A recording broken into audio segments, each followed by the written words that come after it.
The signs were always there. I just refused to see them. My name is Jackson Hale. At 45, I'd built what I thought was a perfect life in Boulder, Colorado, a thriving custom furniture business I'd grown from nothing, a beautiful home nestled against the foothills, and what I believed was a happy marriage to Emily, my wife of 19 years. We had 3 children together. Lauren, our 17-year-old daughter headed to college next year, Tyler, our 15-year-old son, who inherited my passion for woodworking, and Maddie, our precocious 11-year-old, who was wise beyond her years. For nearly 2 decades, I woke each morning feeling blessed. I worked with my hands, creating pieces that would become family heirlooms, while Emily built her career in marketing. We weren't perfect, but we were solid, or so I thought. The first hairline fracture appeared 6 months ago. Emily started coming home later. At first, it was an hour or 2, explained away by project deadlines or client meetings. Then it became night classes to expand her skill set.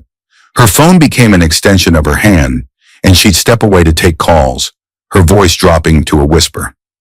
The passcode on her phone changed. Her scent changed. A new perfume I hadn't bought her.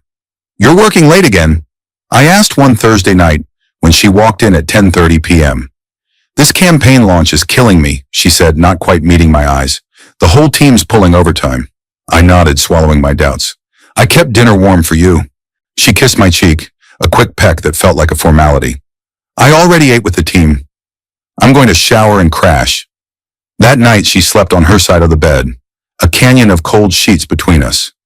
I told myself I was being paranoid. Emily and I had history, a lifetime of memories. The birth of our children, the year my business almost went under, when she took on extra freelance work to keep us afloat. The summer her mother died, when I held her through countless sleepless nights. We'd survived real tests, built something lasting, but each day another small piece of evidence mounted. Weekend work retreats that emptied her side of the closet but somehow never appeared in her company's calendar. Credit card charges for restaurants in Denver. I knew her company would have expensed if they were legitimate. Her distraction when the kids spoke to her as if she were mentally elsewhere. Still, I said nothing. Perhaps this was a phase. Perhaps I really was working too much, as she occasionally complained. Perhaps after 20 years, marriages just cooled naturally. Then came the night that changed everything. Emily's company was hosting their annual spring gala, an event that had grown from a modest dinner to a lavish affair as the firm expanded. This year it was being held at the St. Julian Hotel, the most upscale venue in Boulder. I'd gotten my suit dry cleaned, bought Emily a bracelet of Colorado blue topaz she'd been eyeing, and arranged for my sister to watch the kids. "You look stunning," I said truthfully as Emily emerged from our bedroom. She wore a midnight blue dress that accentuated her figure, her blonde hair swept up elegantly, exposing the nape of her neck where I used to plant kisses when we first dated. A flicker of the old Emily showed through as she smiled. "You clean up pretty well yourself, Jackson." For a moment I allowed myself hope. Perhaps tonight would reconnect us. Perhaps whatever had come between us would dissolve in an evening of champagne and dancing. The ballroom was transformed with crystal chandeliers and centerpieces of white lilies. Colleagues greeted us warmly. I'd attended enough of these events over the years to know many of them. Emily's hand rested lightly on my arm as we circulated, the picture of a successful couple. "Jackson, so good to see you again." Melissa, Emily's longtime colleague, embraced me warmly. "How's the furniture business?" "Can't complain," I said. "Just finished a commission for a family in Aspen. A 12-foot dining table made from a single slab of black walnut." "He's being modest," Emily interjected. "The waiting list for Jackson's pieces is 6 months long." People literally cry when he delivers their furniture. I looked at her, surprised by the pride in her voice. It had been a while since she'd spoken about my work that way. "Emily's been our rock through the Peterson account crisis," Melissa said. "I don't know what we would have done without her strategic thinking." Emily smiled modestly. The whole team pulled together. "Oh, have you met Nathan?" Melissa asked. "He joined us from Chicago 3 months ago." "Nathan, this is Jackson, Emily's husband." I turned to see a man approaching our small circle. Tall, athletic build, with the kind of confident smile that must have opened doors his entire life. His tailored suit probably cost more than most people's monthly mortgage payments. "The famous Jackson," he said, extending his hand. His grip was firm, his gaze direct. Emily talks about you all the time. Something in his tone made my skin prickle. Funny, she hasn't mentioned you. If he caught the edge in my voice, he didn't show it. I've been keeping her pretty busy with the Westridge project. She's been absolutely invaluable. Emily stepped slightly closer to him. A small movement, but my eyes caught it. Nathan's our new sales director. He's revolutionizing our approach. Is that so? I took a sip of my whiskey, studying him over the rim of my glass. Your wife has quite the strategic mind, Nathan said, his eyes sliding to Emily with an appreciation that went beyond professional admiration. We've been putting in some late nights, but the results are worth it. Late nights, so that's what they were calling it. Emily's always been dedicated, I said evenly. It's one of the many things I love about her. The conversation drifted to safer topics. The venue, the food, office politics I only half understood. But I noticed how Nathan positioned himself throughout the evening, always within Emily's orbit. How she laughed a little too loudly at his jokes. How their fingers brushed when he handed her a fresh glass of wine. Dinner was served, and we were seated at different tables. Emily at a table with executives, me with spouses and mid-level employees. I watched her from across the room, animated in conversation with Nathan beside her. Twice I saw him lean close to whisper something in her ear. After dinner came speeches, awards, and finally dancing. Emily and I shared one obligatory dance, her body stiff in my arms, before she was pulled away by colleagues. I nursed my drink at the bar, making small talk with the husband of Emily's friend from accounting. My eyes, however, never left my wife. An hour later, I realized I couldn't find her. I circulated through the ballroom, checked the ladies' room entrance, even stepped outside to the terrace. Emily was nowhere to be found. Neither was Nathan. A cold weight settled in my stomach. I pulled out my phone and texted her, "Where are you?" 3 minutes passed. 5, 10, no response. I approached Melissa, trying to keep my voice casual. "Have you seen Emily?" "We should probably start heading home soon." "I saw her stepping out with Nathan about 20 minutes ago," Melissa said, her expression carefully neutral. "I think they were discussing the Martinez proposal." "The Martinez proposal? At 11 p.m. at a gala." "Thanks," I managed. I checked the hotel lobby, the restaurant, the side terraces. Nothing.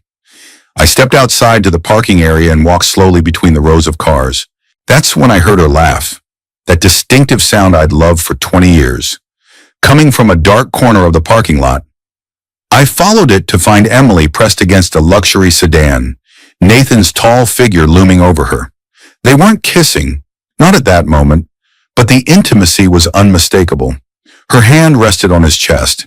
His fingers played with a strand of her hair. I could have confronted them, could have caused a scene, humiliated her in front of a colleague.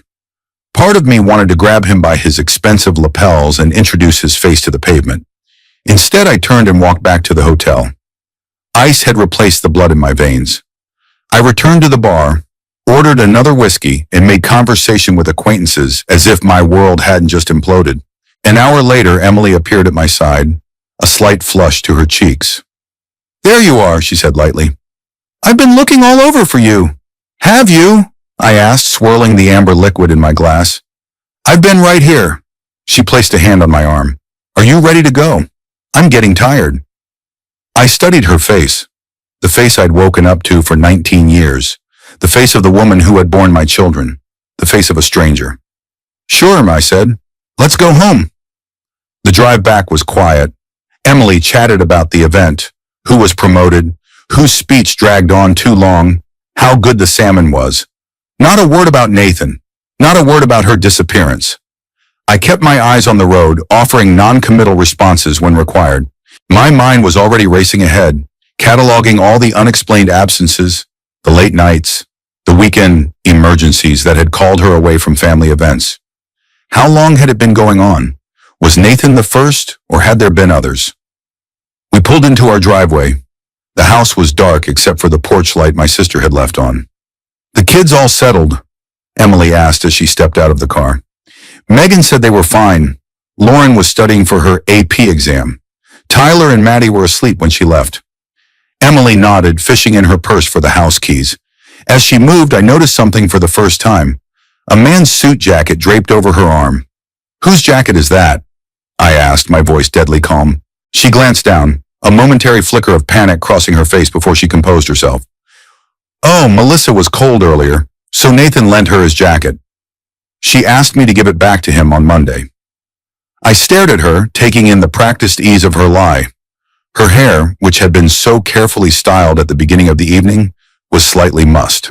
A faint mark was visible on her neck, just above the collar of her dress. "Interesting," I said, "considering I was talking to Melissa right before we left, and she wasn't wearing a jacket." Emily's smile faltered. "Not Melissa, I meant Jennifer, from HR." "I see." I unlocked the front door, holding it open for her. "You should get some sleep. You seem tired." She hurried past me, avoiding my gaze, and disappeared upstairs. I heard the bathroom door close, the shower start running. I moved through the quiet house to my home office and closed the door. Then I sat in the darkness, my world collapsing around me in slow, excruciating silence. The next morning I woke early as usual. Emily was still asleep, or pretending to be, her back to my side of the bed. I showered, dressed, and headed downstairs to make breakfast for the kids. Lauren was already up, textbooks spread across the kitchen table, a mug of coffee at her elbow. "Morning, Dad," she said, glancing up with a smile. "You guys got in late last night." "Big corporate event," I replied, pulling eggs and bacon from the refrigerator. "How's the studying going?" "Brutal. AP Calculus is going to kill me." I squeezed her shoulder as I passed. "You've got this. Your brain just operates on a higher mathematical plane than mine." She laughed, but then her expression grew serious. "Is Mom okay?" She seemed weird yesterday. My hand stilled on the refrigerator door. "Weird how?" Lauren shrugged. "I don't know. Distracted. She promised to help me with my college essay, but when I asked her about it, it was like she wasn't even hearing me." "She's had a lot on her plate at work," I said carefully. "I'm sure she'll help you soon." "Yeah, maybe." Lauren didn't look convinced. "It's just, she's different lately. Always on her phone, always rushing out. Tyler thinks she's having a midlife crisis or something." I forced a laugh. "Your mother's too practical for a midlife crisis." I cracked eggs into a bowl, my back to Lauren so she couldn't see my expression. "But if you need help with your essay, I'm happy to take a look." "Dad, your idea of good writing is measure twice, cut once." Hey, that's solid advice across disciplines. Tyler stumbled into the kitchen, his hair a mess, still in his pajamas despite it being nearly 8 o'clock. "I smell bacon." "Your detective skills are impressive," I deadpanned. "Now go wake your sister, breakfast in 10. As Tyler trudged back upstairs, I continued cooking, the familiar routine helping to steady my nerves. By the time Emily appeared, dressed in casual clothes with her hair tied back, all 3 kids were seated around the table. "Morning," she said, making a beeline for the coffee maker. "Sorry I'm running late. I have to stop by the office to pick up some files." "On a Saturday, of course." "We're going to Tyler's soccer game," I reminded her. "It starts at 11. She winced apologetically. "I might not make it. This deadline is really tight, and I promised Nathan—" She stopped abruptly. "The team is counting on me." Maddie looked up from her plate. "But you promised you'd come, Mom. You've missed the last 3 games." "I know, sweetie, and I'm sorry." Emily knelt beside Maddie's chair. "I'll try my absolute best to be there, okay? And if I can't make it, we'll do something special together tomorrow." Maddie's small face remained doubtful, but she nodded. Emily grabbed a travel mug, filled it with coffee, and kissed each of the kids quickly. "Love you all. Be good for Dad." She barely glanced at me as she hurried out, the front door closing behind her with a decisive click. Tyler stabbed at his eggs. "She's not coming to my game." "She'll try," I said without conviction.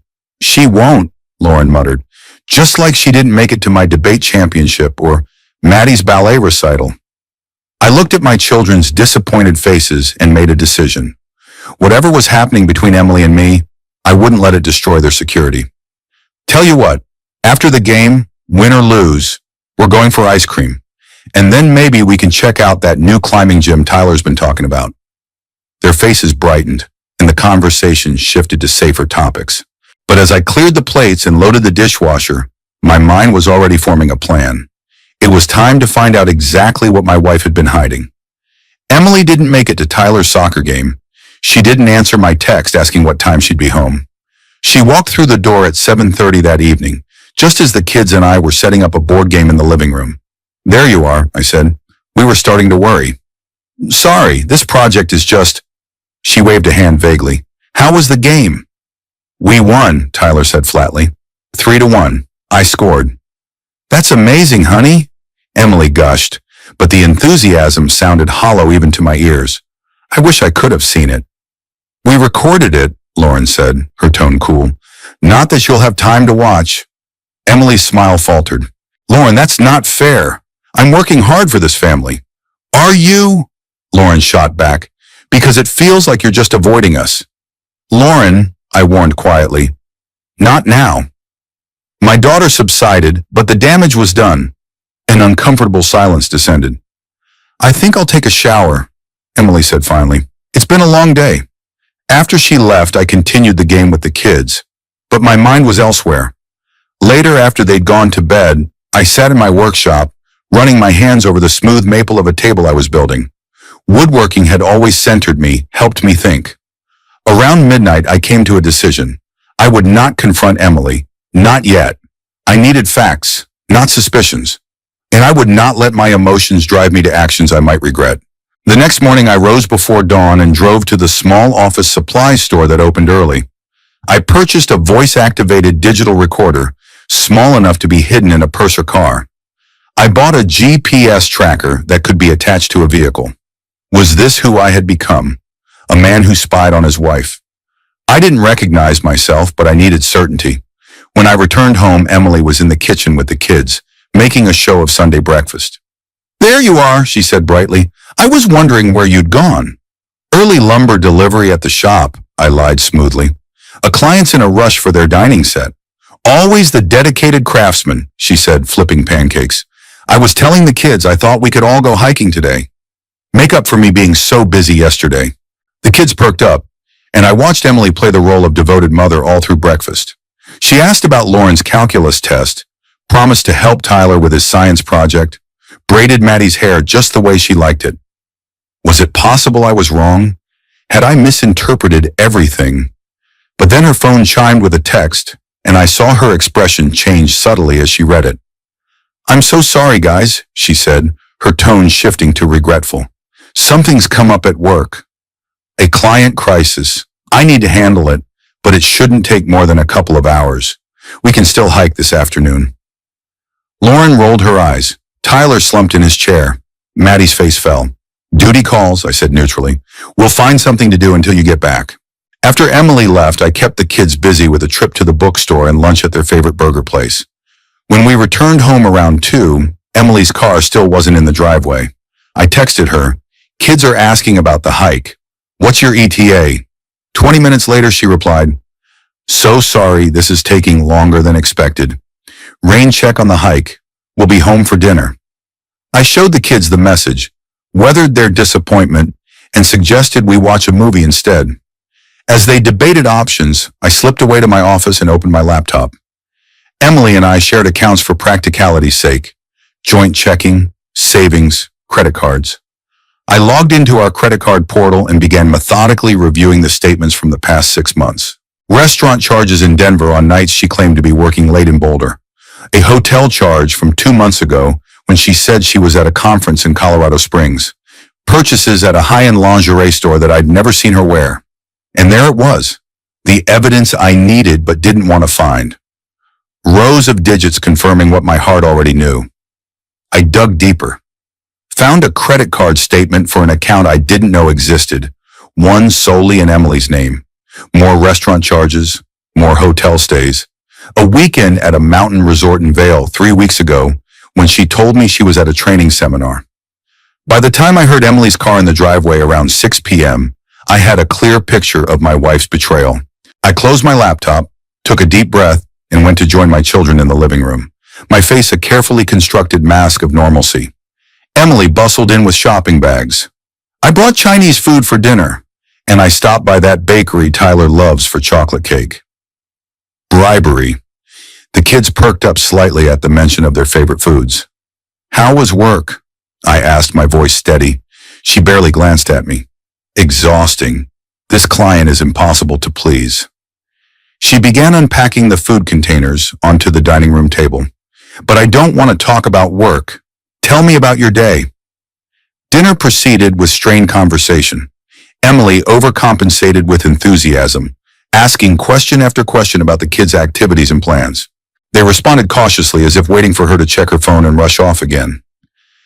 That night, as we got ready for bed, Emily approached me as I brushed my teeth. I'm sorry about the hike, she said, meeting my eyes in the mirror. I really wanted to spend time with everyone. I rinsed and turned to face her. The kids were disappointed. I know, but this project is almost over, and then things will calm down. I promise. I studied her face, searching for any sign of remorse, any indication that she was torn about her deceptions. I saw nothing but practiced sincerity. Emily, I said quietly, are you happy with our life? She blinked, surprised by the question. Of course I am. Why would you ask that? You seem distant lately, like you're going through the motions. She reached for my hand, squeezing it. I'm just stressed with work. Once this project wraps up, everything will go back to normal. I nodded, not trusting myself to speak further. She kissed my cheek and slipped into bed, falling asleep within minutes. I lay awake beside her, staring at the ceiling, mourning the death of my marriage while its corpse still breathed beside me. The next 2 weeks followed a similar pattern. Emily made grand promises to the kids, broke most of them for work emergencies, and returned home with expensive peace offerings. She maintained the fiction of a devoted wife and mother, while her actions told a different story. I continued gathering evidence. The GPS tracker showed her car parked outside Nathan's downtown apartment building on multiple occasions. The voice recorder captured a phone conversation where she told him how much she missed him, that she was trying to find a way to handle the situation with minimal damage. I met with Michael Carter, a divorce attorney who had been recommended by a friend. A former military man, Michael had a straightforward approach I appreciated. Wyoming is a no-fault divorce state, he explained in his sparse office. But if you're looking for leverage in the settlement in custody arrangement, the evidence you've gathered will be very useful. I want full custody, I said firmly. The kids need stability. Michael nodded. With what you've shown me, that's a reasonable goal. Your wife has essentially abandoned her parental responsibilities while conducting an affair. That doesn't play well with judges. We discussed finances, the division of assets, and the logistics of separation. I left his office with a clear plan and a weight lifted from my shoulders. The uncertainty was gone, replaced by grim determination. That weekend, while Emily was supposedly at a marketing retreat, her car's GPS placed her at a cabin in Estes Park with Nathan, I quietly began making preparations. I transferred half of our joint savings into a new account in my name only. I documented our household belongings, making copies of important financial documents. On Monday, I visited a locksmith and had all the locks changed on the house. When Emily returned Sunday evening, I greeted her with practiced normalcy. We went through the motions of a regular evening, dinner with the kids, discussions about the upcoming week, good night routines. As we prepared for bed, Emily's phone chimed with a text. She glanced at it and frowned. I have to go into the office early tomorrow. Crisis with the Peterson account. I might not be home until late. I nodded. I'll handle the kids' morning routine. She smiled gratefully. You're the best, Jackson. I don't know what I'd do without you. The irony was almost painful. Morning came, and Emily left before the kids were even awake. I got them off to school, then called Michael to let him know it was time. He promised to file the papers immediately. I spent the day in my workshop, losing myself in the familiar rhythms of woodworking, the sawdust and varnish smells, the precision of measurement, the tactile satisfaction of creation. It was my therapy.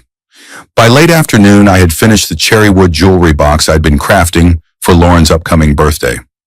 At 6:30 p.m., I heard the sound of a key in the front door, followed by frustrated jiggling.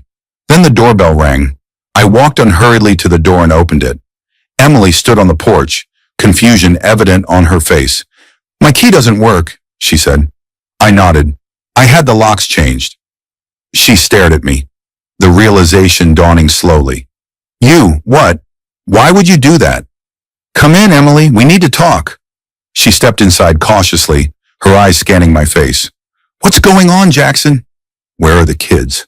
They're at my sister's. I closed the door behind her. I thought it would be better if they weren't here for this conversation. Emily's expression shifted from confusion to wariness. She placed her purse on the entry table and crossed her arms. What conversation?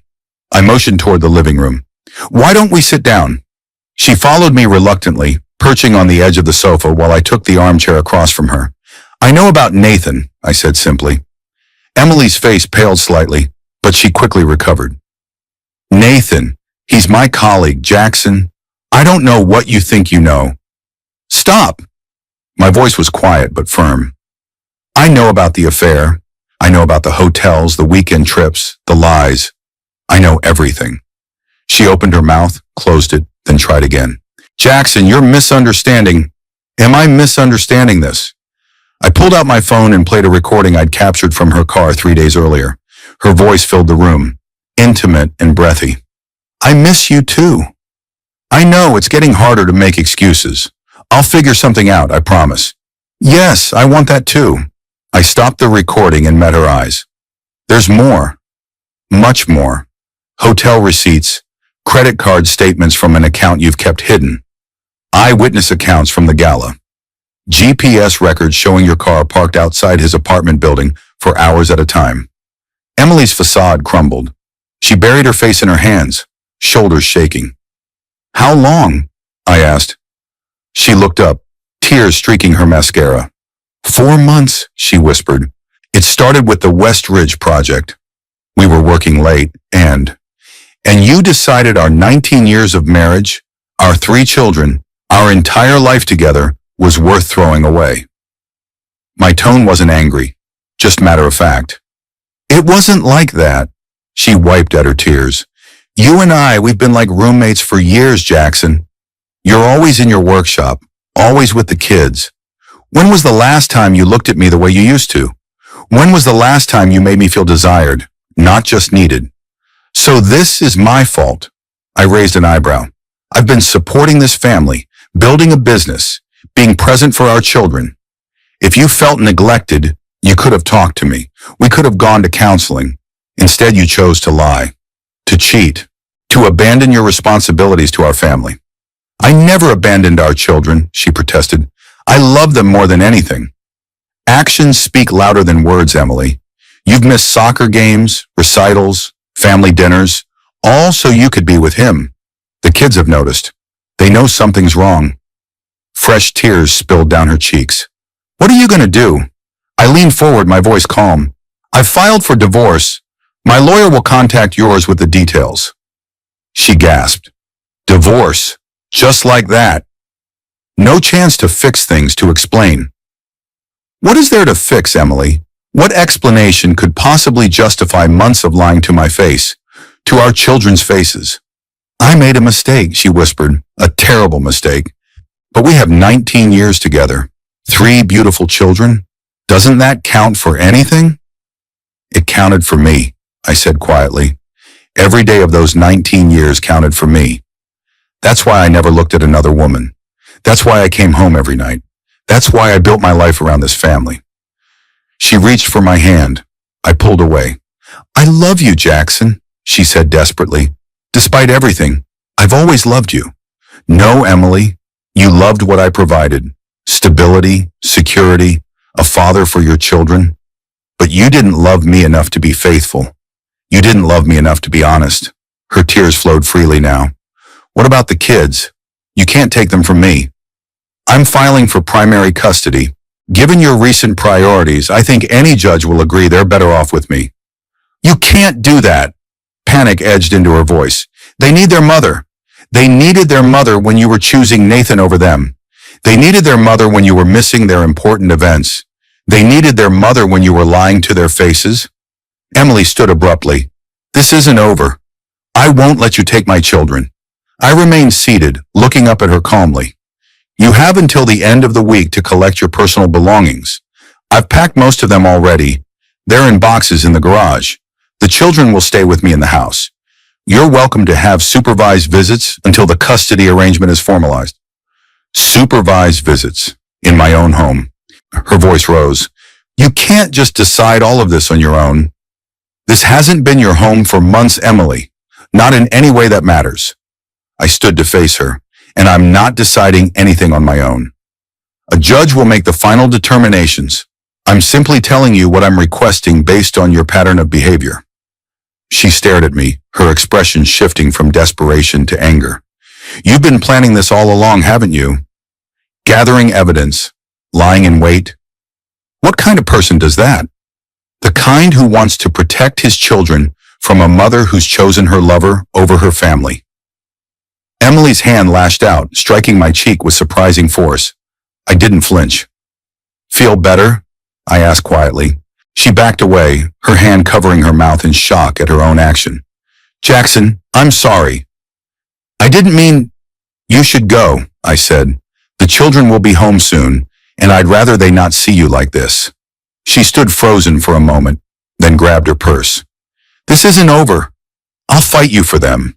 I'll fight you for everything. I nodded. That's your right.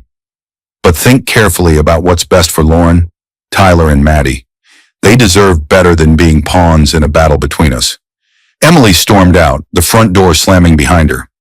I sat back down in the armchair, my composure finally cracking as the reality of what had just happened washed over me. My marriage was over. The life I'd built, the future I'd planned, all of it changed in an instant. But even in my grief, I felt something else. Relief. The weight of suspicion and uncertainty had been lifted. The path forward, though painful, was at least clear.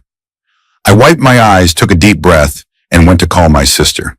It was time to bring the children home and begin the difficult task of explaining why their mother would no longer be living with us. The next morning, Emily returned, calmer but still defiant. I let her speak with the children privately in the living room while I waited in the kitchen, close enough to intervene if needed. I couldn't hear everything, but the raised voices told me enough. Lauren's accusatory tone, Tyler's sullen silence, Maddie's tearful questions.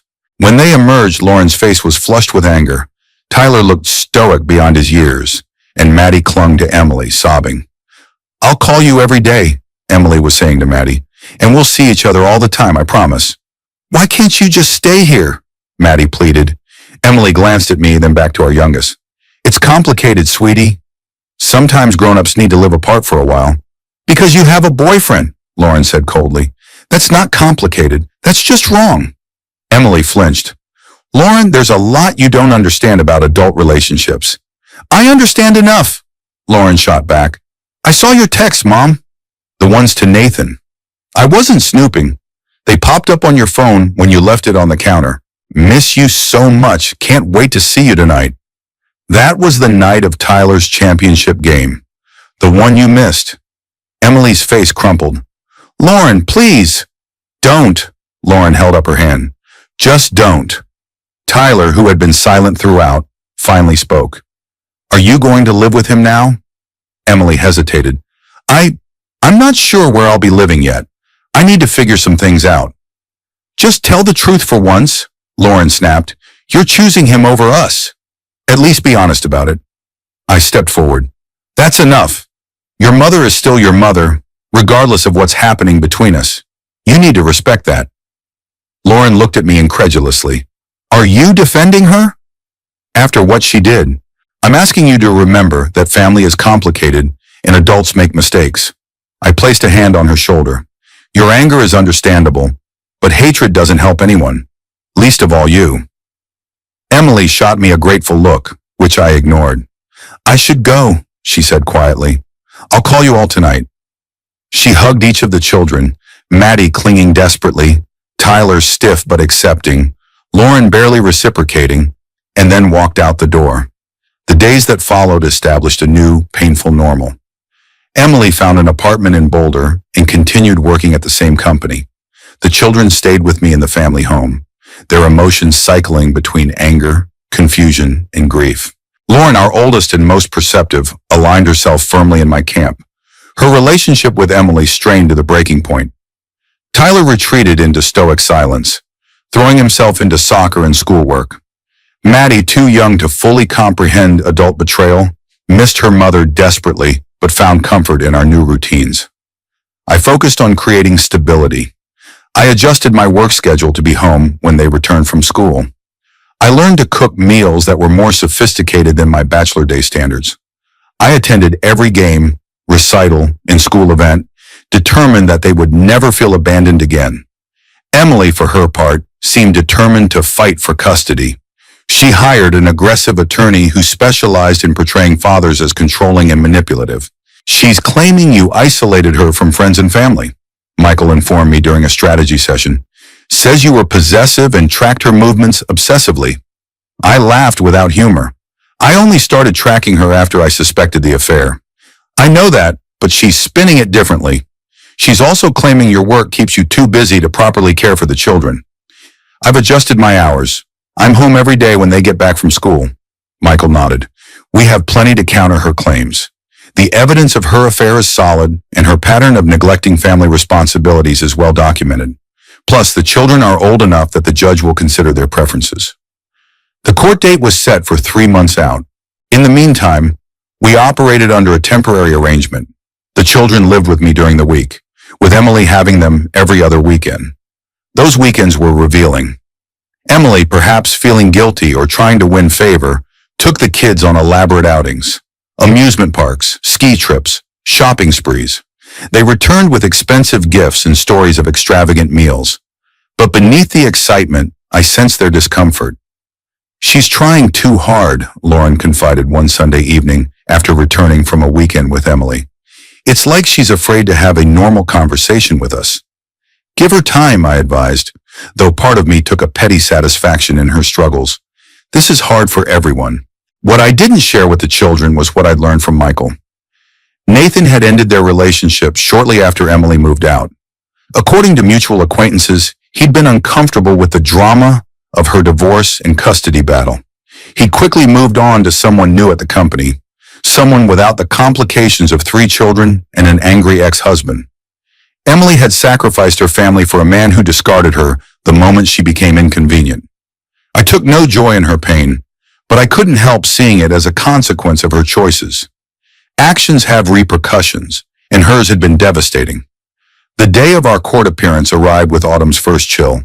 I dressed carefully in a conservative suit, reviewed our documentation with Michael one last time, and prepared myself to face Emily across a courtroom. She arrived with her attorney, a sharp-featured woman in an expensive suit. Emily looked thinner than I remembered. Her usual confidence diminished. She attempted to catch my eye as we waited outside the courtroom, but I kept my gaze fixed on the middle distance. Inside, the proceedings began with formal statements from both attorneys. Emily's lawyer painted me as controlling and possessive, claiming Emily had sought comfort elsewhere only after years of emotional neglect. My work schedule was characterized as inflexible and unsuitable for primary custody. When it was Michael's turn, he methodically presented the evidence I'd gathered. The credit card statements showing Emily's deception, the recordings of her conversations with Nathan, the documented pattern of missed family events. Most damaging were the statements from the children's teachers and coaches, confirming my consistent presence and Emily's notable absences. "Mr. Hale has been the stable parent throughout this ordeal," Michael concluded.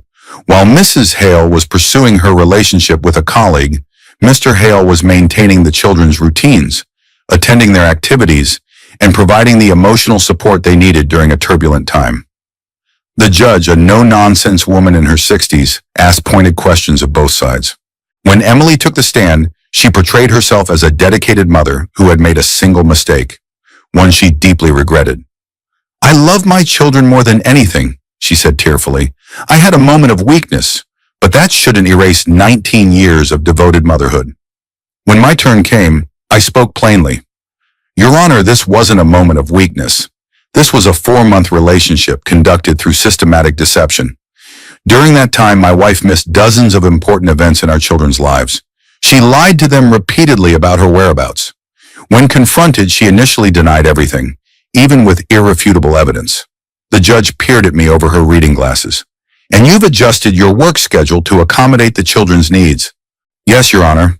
I've scaled back my client projects and do most of my work while they're in school. I'm home every afternoon when they return. And financially, you're able to support them adequately. My business is successful, and I've always managed our family finances responsibly. The children will want for nothing in my care. The turning point came when Lauren, who had insisted on testifying despite my reservations, took the stand. At 17, she was articulate and composed beyond her years. I want to live with my dad, she stated firmly. He's always been there for us, even when Mom wasn't. And your siblings? The judge asked. They feel the same way. Tyler won't say it because he doesn't want to hurt Mom's feelings, and Maddie's too young to understand everything, but they both know Dad is the one who's been taking care of us. Emily visibly flinched at her daughter's words. After 2 grueling hours, the judge rendered her decision. I would retain primary custody of all 3 children. Emily would have visitation rights on alternating weekends and 1 evening per week. The family home would remain with me, and Emily would pay a modest amount of child support. It was a more favorable outcome than even Michael had predicted. As we left the courtroom, Emily approached me, her eyes red-rimmed. You got what you wanted, she said bitterly. Are you happy now? I looked at the woman I had loved for nearly half my life. This isn't about happiness, Emily. It's about what's best for our children. They need their mother, she insisted. They do, I agreed. And I hope you'll focus on being that for them now, instead of whatever you were trying to be with Nathan. She flinched as if I'd struck her. He ended it, she admitted quietly. The day after I moved out. I know. She looked surprised. How? Boulder's a small town. People talk. I softened slightly at the defeat in her eyes. I'm sorry it didn't work out the way you hoped, Emily. But maybe now you can focus on rebuilding your relationship with the kids. They need that more than anything. She nodded, tears spilling down her cheeks. I've made such a mess of everything. For the first time since discovering her betrayal, I felt a flicker of compassion. We all make mistakes. The kids will forgive you eventually. Just be patient and consistent. And you, she asked hesitantly, will you ever forgive me? I considered the question honestly. I don't know. Maybe someday, but not yet. She accepted this with a nod, gathered her dignity around her like a shield, and walked away. Life settled into a new rhythm. The children adapted to the custody arrangement, though not without difficulties. Maddie still cried sometimes when Emily dropped her off after visitation. Tyler maintained an emotional distance from both of us, processing his feelings through sports and academics. Lauren, our fierce protector, watched over her siblings with maternal concern. Emily, to her credit, seemed determined to rebuild her relationship with the children. She never missed a visitation, attended their events religiously, and stopped trying to buy their affection with expensive gifts.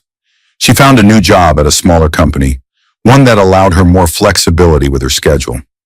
6 months after the divorce was finalized, she called me with an unexpected request. I'd like to take the kids to my parents for Thanksgiving, she said. Mom and Dad haven't seen them since before. Everything. I hesitated. It would be our first major holiday apart, and selfishly, I'd been looking forward to establishing new traditions. I know it's your time with them, according to the custody agreement, she continued, but I thought maybe, for their grandparents' sake. Let me talk to the kids, I said finally. If they want to go, I won't stand in the way.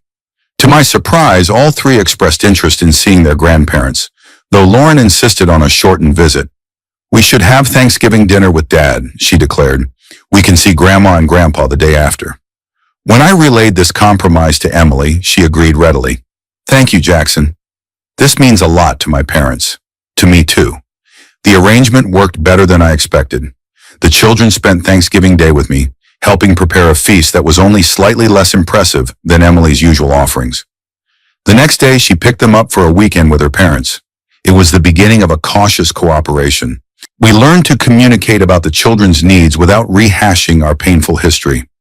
At Lauren's high school graduation, we sat on opposite sides of the auditorium, but managed to take family photos together afterward, for our daughter's sake.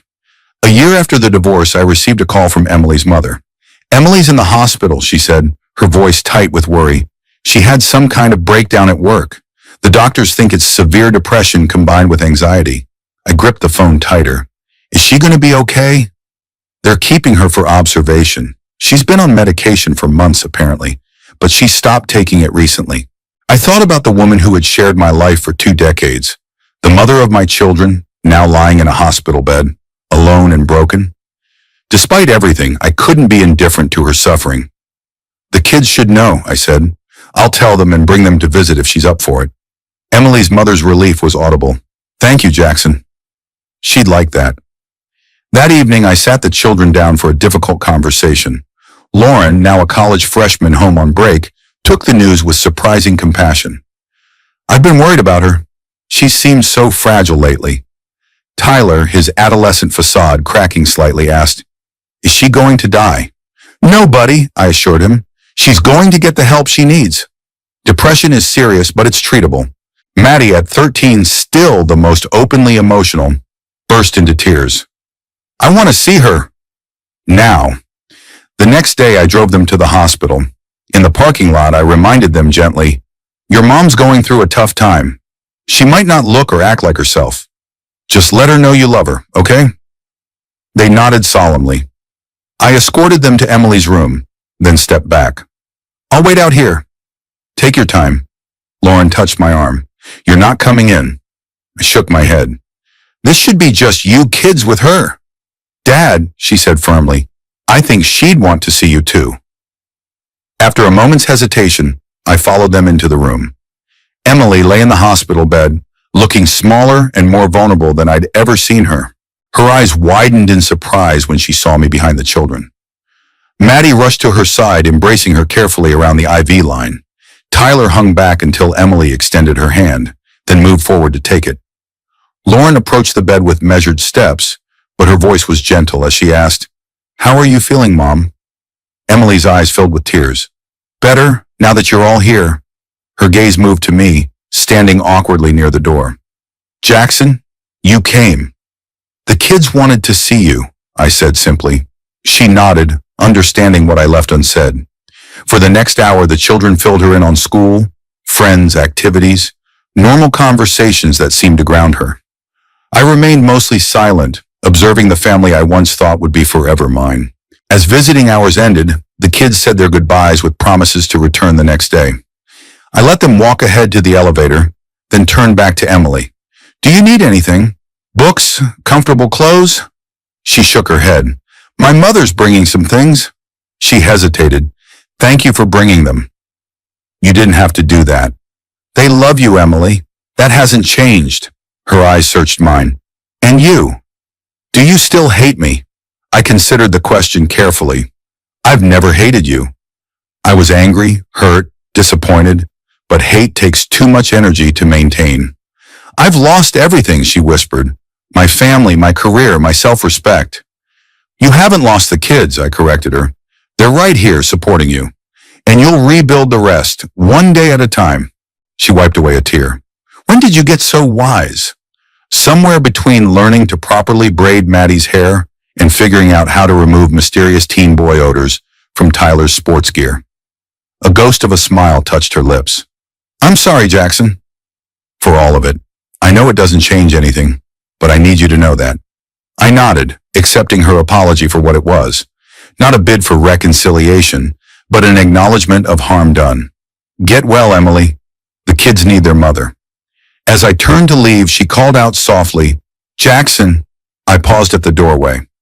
Are you happy? Now, I mean. I thought about my life, the thriving business, the strong relationships with my children, the quiet peace of our home.